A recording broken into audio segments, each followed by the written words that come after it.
રાજકોટની 16 વર્ષની સગીરાનું અપહરણ કરી ગોંડલના અરમાન ગોદાણીએ 1 મહિના સુધી ગોંડલ, જૂનાગઢ, મુંબઈ અને ગોવા સહિત અલગ અલગ સ્થળે હોટલમાં લઈ જઈ મરજી વિરુદ્ધ દુષ્કર્મ આચર્યા હોવાનો બનાવ સામે આવ્યો. આરોપીની માતાને જ્યારે ખબર પડી કે છોકરી સગીર છે, ત્યારે તેને પરત તેના ઘરે મૂકી જતા તે પરિવારને આ અંગે જાણ કરી સગીરાએ આરોપી વિરુદ્ધ ફરિયાદ નોંધાવી. પોલીસે અપહરણ, પોક્સો અને દુષ્કર્મ સહિતની કલમ હેઠળ ગુનો નોંધી આરોપીની ધરપકડ કર્યા બાદ આજે રિમાન્ડ પૂર્ણ થતા જેલ હવાલે કરવામાં આવ્યો. રાજકોટ શહેરના ગાંધીગ્રામ પોલીસ સ્ટેશનમાં જે ભોગ બનનાર છે અને ફરિયાદી છે એમના દ્વારા રેપ અને પોક્સો મુજબનો ગુનો દાખલ કરાવવામાં આવેલો છે.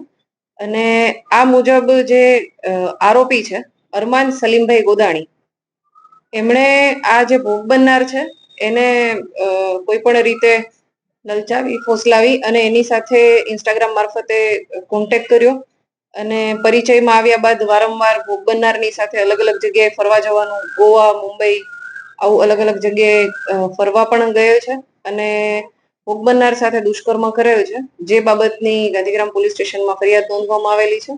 અને આ જે ગુનો છે એની તપાસ ગાંધીગ્રામના પીઆઈ મેઘાણી કરી. આરોપી છે એ રાજકોટમાં જ રહે છે અને મૂળ આરોપી જે છે એ ગોંડલનો છે અને ફિલરમેન તરીકે એ નોકરી કરે છે. ના, સગીરાએ આ આરોપી બાબતે પોલીસ સ્ટેશનમાં અથવા તો આ બનાવ બાબતે પોલીસ સ્ટેશનમાં કોઈ ફરિયાદ અગાઉ નોંધાવેલ નથી.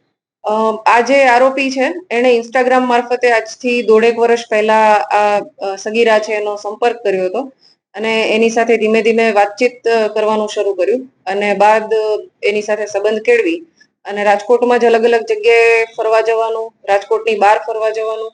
વચ્ચે એક વખત સગીરા જે છે એના પેરેન્ટ્સ સાથે કોઈ બોલાચાલી થઈ તો આરોપી એને પોતાના ઘરે પણ 4-5 દિવસ લઈ ગયો હતો અને ત્યાં રોકી રાખી હતી, બાદમાં મૂકી ગયેલો હતો. આ પ્રકારે વારંવાર એને જે ભોગ બનનાર છે એની સાથે સંબંધ બાંધેલ છે અને દુષ્કર્મ કરેલ છે, જેથી તેના વિરુદ્ધમાં પોક્સો અને રેપ મુજબનો ગુનો દાખલ કરવામાં આવેલો છે.